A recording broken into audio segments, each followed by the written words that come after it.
बिस्मिल्लाहिर्रहमानिर्रहीम। अस्सलाम वालेकुम डियर फ्रेंड्स। आज जो हम इस लेक्चर में डिस्कस करेंगे वो ये सेक्शन है जो कि यहाँ पर मेंशन है। सिचुएशन बेस्ड होगा। तो शुरू करते हैं। फ्रेंड्स देखें, पाकिस्तान पिनल के कोड के अंदर अंडर सेक्शन 53, जो कि यहाँ पे मेंशन नहीं है, under section 53 different different punishments जो है वो वहाँ पर मौजूद हैं। तो आज मैं आपको कुछ सर्टेन टर्म्स बताऊंगा जिसका मतलब हो आपको पता चलना लाजमी है, और उसके बाद हम डिफरेंट सेक्शंस को डिस्कस करेंगे और फिर लास्ट में सिचुएशन। देखिए, एक होता है किसास, दूसरा होता है दियत, तीसरा होता है अर्श, चौथा होता है दमन। फॉर एग्जाम्पल, किसास का जो मतलब क्या होता है? किसास का मतलब होता है eye for eye, ear for ear. ठीक है। मैं फॉर एग्जाम्पल, मैं मुझे किसी बंदे ने मेरा मेरा हाथ जो है वो काट दिया। ठीक है, मेरा हाथ जो है वो काट दिया।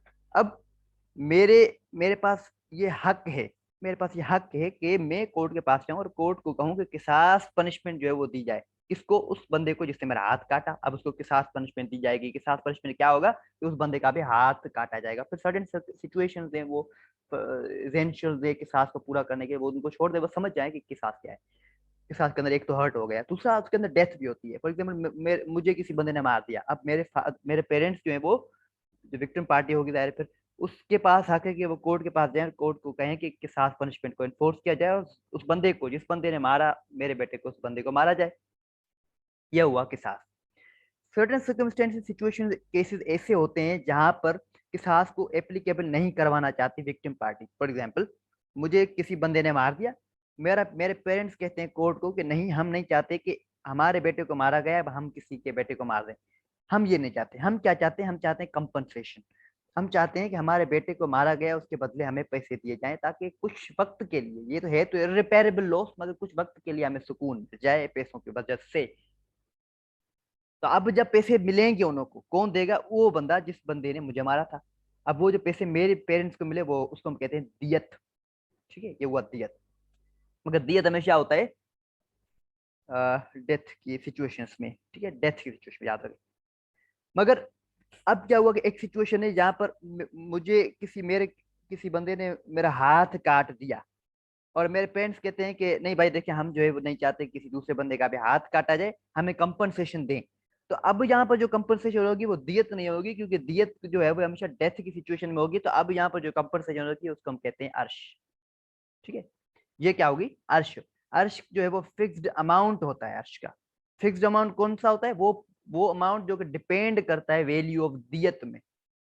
फॉर एग्जाम्पल, मेरे नाक को किसी बंदे ने काट दिया, और अब जो, और वो जो नाक है वो मेरा सिंगल ऑर्गन है बॉडी में, नाक दो थोड़ी होते हैं, एक ही होता है। उसके लिए फुल दियत दी जाएगी।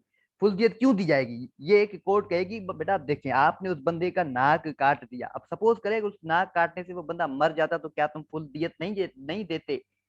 जवाब आता हाँ बिल्कुल जाहिर, मुझे फुल दियत देनी पड़ जाती। तो कहता है अब वो सिचुएशन थी कि उस अगर वो बंदा नाक काटने से मर जाता, मगर यहाँ पर मरा नहीं है। मरा नहीं है तब भी तुम उसको फुल दियत का अमाउंट दोगे, तो यहाँ पर वो अर्श होगा। और अर्श जो हमेशा सीरियस हर्ट्स के लिए होता है, याद रखें। नाक काट दिया, हाथ काट दिया, डिसफिगरमेंट कर दी, डिसलोकेट कर दिया, ये क्या हुआ? Serious hurts. और इसके बिल्कुल बरक्स कॉन्ट्ररी जो होता है उसको हम कहते हैं दमन। दमन जो है वो सीरियस हर्ट्स के लिए नहीं होता, माइनर हर्ट्स के लिए होता है। फॉर एग्जाम्पल, फ्रैक्चर दे दिया या किसी ने मेरा हाथ को थोड़ा काट दिया, खून बह रहा है, तो वो होता है दमन। आगे बढ़ते हैं, सेक्शन नंबर 64 कहता है sentence of imprisonment for non payment of fine. इसके अंदर सिंपल ये बात कही गई कि फॉर एग्जाम्पल सपोज करें कि एक सिचुएशन है जिसके पास कोर्ट जो है वहां पर कॉम्पिटेंट है कि वो फाइन जो है वो फाइन की पनिशमेंट दे दे कि आप जो है ओ मिस्टर कॉन्विक्ट साहब, आप जो है आप जो फाइन जमा कर रहे हैं, फाइन की पनिशमेंट दे, या कहे कि फाइन और इम्प्रिजनमेंट दोनों की पनिशमेंट दी जाए, पैसे भी दो और आपको जेल में भी रखा जाए। ये सिचुएशन। तो दूसरी सिचुएशन को देखें या पहली सिचुएशन को देखें, दोनों सिचुएशन में फाइन तो है। अब सपोज करें वो बंदा जिस पे फाइन लगाया गया है वो फाइन ना दे, तो फिर क्या होगा? तो फिर वो कहता है, ये सेक्शन कहता है कि उस बंदे को जो है वो इम्प्रिजनमेंट भी हो सकती है, एक्स्ट्रा इम्प्रिजनमेंट। एक्स्ट्रा इम्प्रिजनमेंट कौन सी? फॉर एग्जाम्पल, दूसरी सिचुएशन थी ना कि फाइन की भी पनिशमेंट दी गई हो, उसको इम्प्रिजनमेंट की पनिशमेंट भी दी गई हो, दोनों पनिशमेंट साथ हैं। अब वो सपोज करो को वहां पर वो, अब इम्प्रिजनमेंट में तो वैसे ही है, ठीक है। अब वहां पर फाइन की जो पनिशमेंट भी जो उस पर है, उस फाइन, वो अगर फाइन को ना पे करे तो फिर एक्स्ट्रा इम्प्रिजनमेंट लागू हो जाती है अंडर सेक्शन ये जो है 64। ठीक है, तो it shall be competent to the court which sentences such offender to direct by the sentence that in default of payment of the fine the offender shall suffer imprisonment for a certain term which imprisonment shall be in excess में होगी, क्योंकि पहले भी एक imprisonment तो है of any other imprisonment to which, चले आगे बढ़ते, इतना ज्यादा हम नहीं है, हमने कर लिया इसको। Section number 73 solitary confinement. देखिए याद रखें imprisonment के काइंड होते हैं, ठीक है। एक होता है imprisonment for life, जो पीपीसी के तहत जो है 25 साल है, और हदूद लॉ के तहत लाइफ, पूरी जिंदगी वो इम्प्रिजनमेंट में रहे। तो दो किस्म की इम्प्रिजनमेंट है, एक होता है इम्प्रिजनमेंट फॉर लाइफ और दूसरा होता है imprisonment of either description. Imprisonment of either description further उसके दो कैटेगरीज हैं, एक होता है सिंपल इम्प्रिजनमेंट, दूसरा होता है रिगोरस इम्प्रिजनमेंट। तो अब ये बात यहाँ पर कही गई है कि whenever any person is convicted of an offense for which under this code the court has power to sentence him to rigorous imprisonment, court के पास ये पावर है अंडर दिस कोड कि वो रिगोरस इम्प्रिजनमेंट की सेंटेंस दे दे उसको। Rigorous imprisonment का मतलब क्या होता है? सिंपल इम्प्रिजनमेंट मतलब जेल में सिर्फ डाल दिया, रिगोरस इम्प्रिजनमेंट मतलब जेल में भी डाला, उसके साथ उसको कोई दूसरे काम दे दिए, सर्विट्यूड, बहुत ही सख्त काम दिए, पत्थर तोड़ो, जबल को खोदो, रोड बनाओ धूप में, फिर उसको रोड बनाकर फिर उसको लेकर जाएंगे जेल के अंदर, तो ये होता है रिगोरस इम्प्रिजनमेंट। तो इस तरह के अगर के पनिशमेंट दी गई है, द कोर्ट में by its sentence order that the offender shall be kept in solitary confinement, उसको कहा जाता है कि rigorous imprisonment है, तो rigorous imprisonment की जगह पर वो जो है उसको फिर solitary confinement में भी डाला जा सकता है। solitary confinement का मतलब होता है एक बंदे को, देखिए जब imprisonment दी जाती है किसी बंदे को, तो वो ज्यादातर क्या होता है कि दूसरे जो होते हैं, क्या कहते हैं उसको, एक्यूज सॉरी कॉन्विक्ट जो होते हैं, उनके साथ उस बंदे को रखा जाता है। मगर सॉलिटरी कन्फाइनमेंट में ऐसा नहीं होता है, उस बंदे को अंधेरे काल कोठरी या एक अंधेरे कमरे में रखा जाता है, और वहां पर जो वो अकेला होता है, बिल्कुल ही सॉलिटरी, सॉलिट्यूड से लिया गया ये टर्म, अकेला होता है, वहां पर अलोन होता है। तो कोर्ट के पास पावर है कि वो देखती है कि जो रिगोर्स इम्प्रिजनमेंट की पनिशमेंट दी गई, तो उसको सॉलिटरी कन्फाइनमेंट में भी डाला जा सकता है फॉर एनी पोर्शन और portion of the imprisonment to which he is sentence not exceeding 3 month, 3 month से ज्यादा नहीं, क्योंकि इम्प्रिजनमेंट, रिगोर्स इम्प्रिजनमेंट, वो सॉरी सॉलिटरी कन्फाइनमेंट जो है वो बहुत मुश्किल पनिशमेंट है, एक इंसान डिप्रेस हो सकता है, इंसान मर भी सकता है। तो 3 महीनों से ज्यादा नहीं होगा in the whole according to the following scale. अब ये स्केल हैं, स्केल क्या है? A time not exceeding 1 month, मतलब 1 महीने से ज्यादा नहीं होगी सॉलिटरी कन्फाइनमेंट अगर उसको इम्प्रिजनमेंट, जो रिगोर्स इम्प्रिजनमेंट हमने कहा था पीछे, वो ज्यादा नहीं है, शैल नॉट एक्सीड 6 मंथ, बस 6 मंथ है, 6 महीनों की उसको सिर्फ रिगोर्स इम्प्रिजनमेंट है, उससे ज्यादा नहीं है, तो फिर उस बंदे को सॉलिटरी कन्फाइनमेंट में रखा जा सकता है सिर्फ 1 महीने के लिए। और अगर वही रिगोर्स इम्प्रिजनमेंट 6 महीनों से तो ज्यादा है, मगर 1 साल से कम है, 1 साल से ज्यादा नहीं है, 1 साल तो है मगर 1 साल से ज्यादा नहीं है, तो फिर उस बंदे को जो सॉलिटरी कन्फाइनमेंट में रखा जाएगा, जो कि 2 मंथ से ज्यादा नहीं होगा। ठीक है, अब तीसरी बात ये कहता है कि एक बंदे को अगर रिगोर्स इम्प्रिजनमेंट जो है वो है 1 साल से ज्यादा, एक्सीड कर जाती है 1 साल से ज्यादा, तो फिर उसकी जो सॉलिटरी कन्फाइनमेंट जो है वो 3 महीने होगी, लास्ट 3 महीने होगी, उससे ज्यादा नहीं होगी, मगर 3 महीने बहुत होते हैं, याद रखिएगा सॉलिटरी कन्फाइनमेंट सिचुएशन में। सेक्शन नंबर 333, आप सोच रहे होंगे कि बीच बीच से ये सेक्शन क्यों पढ़ाए जा रहे हैं? सिर्फ इस वजह से क्योंकि जो सिचुएशन आ गई है वो इन सेक्शन पे बुनियाद है उस सिचुएशन का। सेक्शन 333 कहता है इतलाफ उद, तो इतलाफ उद क्या कहता है? ये कहता है कि अगर किसी बंदे के किसी लिम्ब या ऑर्गन, लिम्ब क्या होता है भाई? हाथ पांव या हमारे लिम्ब है, और ऑर्गन क्या हो गया? नाक हो गया, कान हो गया, या हार्ट वगैरह, ये तो लिम्ब या ऑर्गन को डिसमेंबर किया हो गया हो, इम्प्यूट किया गया हो, काटा गया हो, बिल्कुल फॉर एग्जाम्पल हाथ को काट दिया पीठ से, हाथ अलग, दिस इज कॉल्ड इतलाफ। ठीक है, अब बात, और अब जो दूसरा है वो है सेक्शन 335 इतलाफ सलाहियत। इसके अंदर ये बात है, या जो है एक बंदे का जो ऑर्गन जो है वो या लिम्ब, उसकी फंक्शनिंग को इम्पेयर किया गया, फंक्शनिंग को, फॉर एग्जाम्पल आंख फोड़ दी, आंख फोड़ने से अब क्या वो आंख काम करेगी? नहीं करेगी। ठीक है, तो यहाँ पर ये इस जो कैटेगरी में फॉल करता है। या डिसफिगरमेंट हो गई, फॉर एग्जाम्पल हाथ को इस तरह मरोड़ दिया कि हाथ जो है वो बिल्कुल मतलब मरोड़ा गया है, और उससे अपनी जो एक्चुअल डिजाइन था उससे वो जो चेंज हो गया है, उसका डिसफिगर हो गया है और अब वो हाथ किसी काम का नहीं है। तो ये जो है सिचुएशन जो है वो फॉल करती है इतलाफ सलाहियत उद, उसकी फंक्शनिंग को खत्म किया गया हो। सेक्शन 337 शाजा। शाजा क्या कहता है? शाजा का सिंपल मतलब होता है किसी बंदे को फेस पे या जो हेड पे जो उसका हर्ट कॉज किया गया उसको हम शाजा कहते हैं। whoever causes on the head or face of any person any hurt which does not amount to इतलाफ उद, जो इतलाफ उद में न फॉल करे और इतलाफ सलाहियत उद में न फॉल करे, is said to cause शाजा। अब शाजा के काइंड्स हैं। The following are kinds of शाजा नेमली।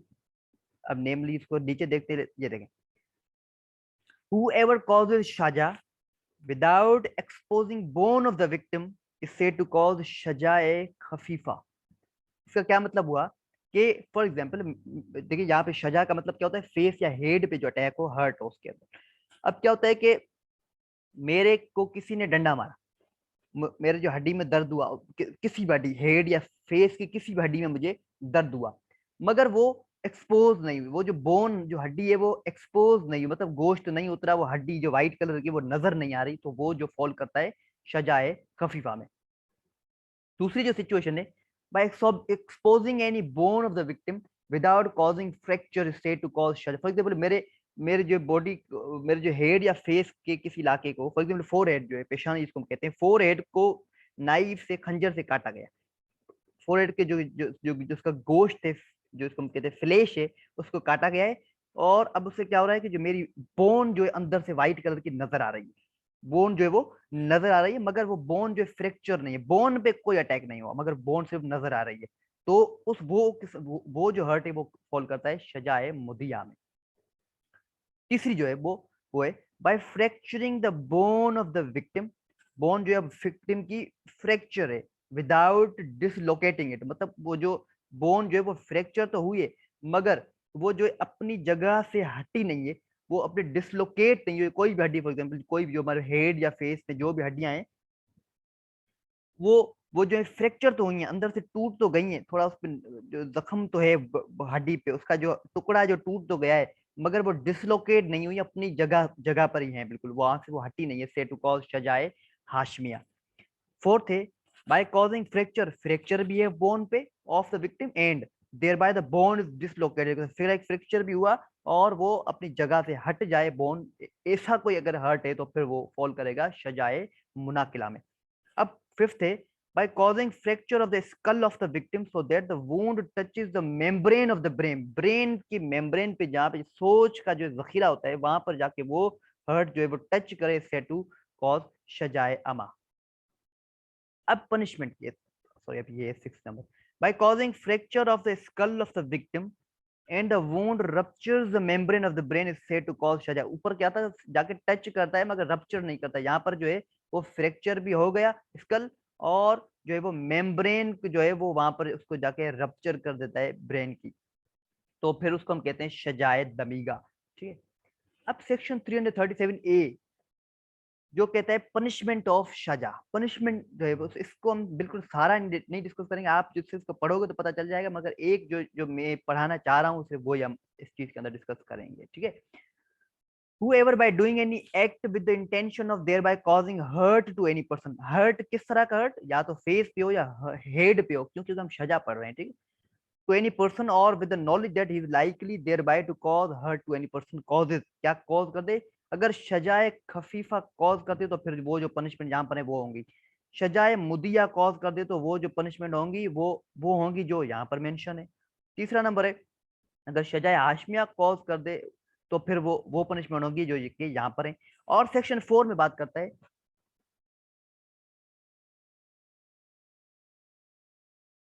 सेक्शन 4 बोल रहा हूँ, सेक्शन 4 नहीं, सब सेक्शन 4। अगर अब सब सेक्शन 4 है, सजाए मुनाकिला हो जाए तो फिर क्या होगा, to any person shall be liable to अर्श। अर्श क्या है, हमने पढ़ा था कंपनसेशन फिक्स्ड अमाउंट। ठीक है।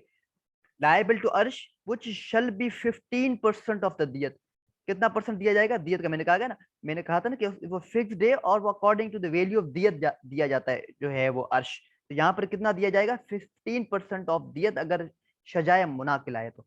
एंड में also be punished with imprisonment of either description, उसके साथ इम्प्रिजनमेंट ऑफ ईदर डिस्क्रिप्शन भी हो सकती है। इम्प्रिजनमेंट ऑफ ईदर डिस्क्रिप्शन मैंने कहा था कि दो किस्म की होती है इम्प्रिजनमेंट, एक होता है इम्प्रिजनमेंट फॉर लाइफ, दूसरा होता है इम्प्रिजनमेंट ऑफ ईदर डिस्क्रिप्शन जो कि सिंपल भी हो सकता है या रिगोरस, तो यहाँ पर कुछ भी हो सकता है, विच में एक्सटेंड टू 10 years एज ताजीर।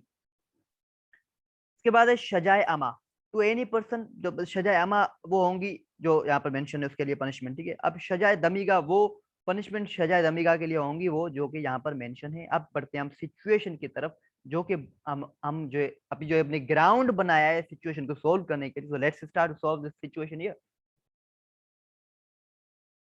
तो क्या कहती है ये सिचुएशन? ये सिचुएशन कहती है कि mister Farhan and mister Irfan are relatives, ठीक है, एक दूसरे को पहचानते हैं वो। There is a dispute going on between them on property, property के मुताबिक, प्रॉपर्टी के बिहाफ पर एक डिस्प्यूट है उन दोनों के बीच में। On September 2020 mister Irfan was in his land, अपनी जमीन पे जाता है, and later on mister Farhan came to his Farhan land, mister Irfan अपनी जमीन पे जाता है, मिस्टर फरहान अपनी जमीन पर जाता है।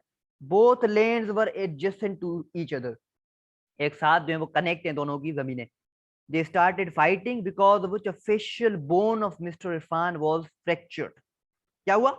बोन फ्रैक्चर हो गई, ठीक है भाई, फ्रैक्चर तो हुई, कौन सी? फेस की, मतलब सजा में आ गया। फेस की बोन एक तो फ्रैक्चर हुई, विथ डिसलोकेटिंग, फ्रैक्चर तो हुई उसके साथ डिसलोकेट भी हुई। अच्छा, कौन सा होगा? इसे सजाए मुनाकिला हम जो पीछे पढ़कर आए हैं उसके अंदर जो ये फॉल करता है। by causing fracture of the bone of the victim and thereby the bone is dislocated, तो हो गया सजाए मुनाकिला, ठीक है। और इसकी पनिशमेंट क्या है भाई? पनिशमेंट इसकी पनिशमेंट है 4 के अंदर सजाए मुनाकिला, उसके अंदर फाइन भी हो सकता है। क्या होगा? सॉरी, फाइन क्या कह रहा हूं मैं, अर्श होगा, जो क्या होगा 15% ऑफ दियत अकॉर्डिंग, ठीक है, अर्श। और उसके साथ में ऑल्सो भी punishment with imprisonment of either description for a term which may extend to 10 years as ताजीर, 10 साल तक जो है वो एक्सटेंड हो सकता है एज ताजीर। तो पनिशमेंट का भी पता चल गया, सजाए मुनाकिला है, याद रखिएगा, ठीक है भाई। अब क्या होता है? डिसलोकेट हो गया। On the complaint of mister Irfan FIR was registered. After investigation, challan was produced before court. The court took cognizance. अब क्या होता है? कोर्ट ने अपनी कॉग्निजेंस ली, अपनी कॉम्पिटेंट अथॉरिटी को यूज करता है, and held trial by which mister Farhan was found guilty, और उसको सजा क्या दी गई? And was convicted under section 337A(4), जो कि सजाए मुनाकिला की पनिशमेंट है, to undergo 5 year simple imprisonment. मैंने कहा था ना, देखिए फाइन हो सकता है और उसके साथ इम्प्रिजनमेंट भी हो सकती है या नहीं हो सकती। तो यहाँ पर इम्प्रिजनमेंट की जो सजा भी दी गई है अर्श के साथ। अर्श कितना होगा? 15% ऑफ दियत की, ठीक है, वो तो ठीक है। इम्प्रिजनमेंट भी दी गई यहाँ पर। वहां पर क्या था कि इम्प्रिजनमेंट ऑफ ईदर डिस्क्रिप्शन विच में एक्सटेंड टू 10 years ऑफ ताजीर, ठीक है, 10 ईयर तक एक्सटेंड हो सकती है, मतलब 10 ईयर के अंदर कोई भी पनिशमेंट, कोई भी सालों तक, सालों की पनिशमेंट हो सकती है। तो यहाँ पर कितनी दी है कोर्ट ने? 5 साल। और नेचर क्या इम्प्रिजनमेंट की? सिंपल इम्प्रिजनमेंट है, रिगोरस इम्प्रिजनमेंट नहीं है, ये याद रखिएगा, ठीक है। अब आगे बढ़ते हैं हम। तो ये है झगड़ा जो कि इन दोनों के बीच में हुआ, और ये मिस्टर फरहान जिसने हेड पे अटैक किया है, हेड में तो वैसे पिक्चर को कैप्चर किया है, मगर फेस पे अटैक होना चाहिए यहाँ पर। ओके, क्वेश्चन क्या है? क्वेश्चन ये है कि इन case of non payment of above mentioned जो अर्श था, अगर वो मिस्टर जो फरहान है वो नहीं पे करे, तो अर्श क्या था? 10% ऑफ दियत का अमाउंट देना है ना उसको, अगर वो ना दे, will he get imprisoned under section, under chapter 3 of Pakistan, ये क्या है भाई? अंडर चैप्टर 3 ऑफ पीपीसी, क्या उसको इम्प्रिजनमेंट दी जाएगी अंडर चैप्टर 3 ऑफ पीपीसी? तो अंडर चैप्टर 3 ऑफ पीपीसी हमने एक सेक्शन को, स्पेसिफिक सेक्शन को उठाया था, उसके अंदर देखते हैं हम। ये रहा, अगर वो बंदा नॉन पेमेंट कर दे फाइन की, बात क्या है? फाइन की, मगर वहां पर जो कोर्ट ने सजा दी है वो अर्श दी है। अर्श और फाइन में बड़ा फर्क है। क्या बड़ा फर्क है? कि फाइन का जो अमाउंट जो बंदा देगा वो होगा, वो जाएगा गवर्नमेंट ट्रेजरी में, गवर्नमेंट के खजाने में जाएगा। मगर अर्श का जो कंपनसेशन होगी, अर्श की जो अमाउंट होगा, वो गवर्नमेंट के ट्रेजर में नहीं जाएगा, rather it will go into the pocket of victim party. याद रखिए, विक्टिम पार्टी जो है उसके पॉकेट में जाएगा। तो इसका मतलब है सेक्शन 64 जो है वो नहीं होगा एप्लीकेबल इस केस में। क्यों? क्योंकि ये फाइन के बारे में, और हम वहां पर जो कोर्ट ने पनिशमेंट दी है वो दी है अर्श की। तो यहाँ पर सिंपल आंसर क्या हुआ? क्वेश्चन कौन सा था, फिर से देख लेते हैं। In case of non payment of above mention money will he get imprisoned under under chapter 3, under chapter specific chapter 3 को उठाकर लाए, तो ये एप्लीकेबल नहीं होगा। ठीक है, अब आंसर मैंने क्या दिया, चलो देखते हैं उस आंसर को। आंसर है no, he shall not be liable to imprisonment under chapter 3 as here in this case term arsh is used instead of fine, and as we know arsh is different from fine. Okay, अगर अब यहाँ पर दूसरा question है, अगर आप कहते हो कि हाँ चैप्टर 3 में पनिशमेंट हो गई तो कितनी होगी, मगर हम तो ये तो कह ही नहीं रहे, हम तो ये कह रहे हैं कि पनिशमेंट हो, इम्प्रिजनमेंट की पनिशमेंट होगी ही नहीं चैप्टर 3 के तहत, तो बात खत्म हो गई। Question number 3, as he got 5 years imprisonment, सजाए मुनाकिला में कोर्ट ने उसको 5 सालों की इम्प्रिजनमेंट की सजा दी। Will he be kept in solitary confinement, क्या सॉलिटरी कन्फाइनमेंट उसको डाला जाएगा? तो मैंने क्या जवाब दिया, नो, सॉलिटरी कन्फाइनमेंट में भी उसको नहीं डाला जाएगा। क्यों? he shall not be kept in solitary confinement as section 73 of chapter 3 clearly says convict shall be kept in solitary confinement if the imprisonment is rigorous। मैंने कहा रोड बनाने की हुक्म दिया गया हो, आप रोड भी बनाओ, उसके साथ इम्प्रिजनमेंट में भी डाला गया हो, तो ये होता है रिगोरस इम्प्रिजनमेंट। मगर यहाँ पे कोर्ट ने उसको वो पनिशमेंट दी नहीं है। क्या पनिशमेंट दी है? 5 सालों की पनिशमेंट तो दी है, मगर इम्प्रिजनमेंट तो दी है, मगर वो सिंपल है। मगर यहाँ पे कहता है सोल्टरी कन्फाइनमेंट के लिए इम्प्रिजनमेंट रिगोरस होना लाजमी है। तो हम कह सकते हैं no, you shall not be kept in solitary confinement as the section 73 of chapter 3 clearly says convict shall be kept in solitary confinement if the imprisonment is rigorous, but here in this case the imprisonment is simple. So thank you guys, here the topic ends. Don't forget to like, subscribe and share this my video and channel both. May God bless you all. Khuda Hafiz.